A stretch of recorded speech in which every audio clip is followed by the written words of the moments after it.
आप जो यह पौधा देख रहे हैं इसको कंटकारी, भटकटैया या फिर छोटी कटेरी के नाम से जाना जाता है।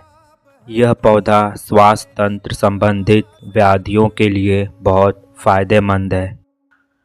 भटकटैया अस्थमा रोगियों के लिए उपयोगी होता है। 20 से 40 ml की मात्रा में भटकटैया की मूल का काढ़ा या इसके पत्ते का रस 5 से 10 ml की मात्रा में सुबह शाम रोगी को देने से अस्थमा ठीक हो जाता है। या फिर भटकटैया के पंचांग को छाया में सुखाकर और फिर पीस कर छान ले।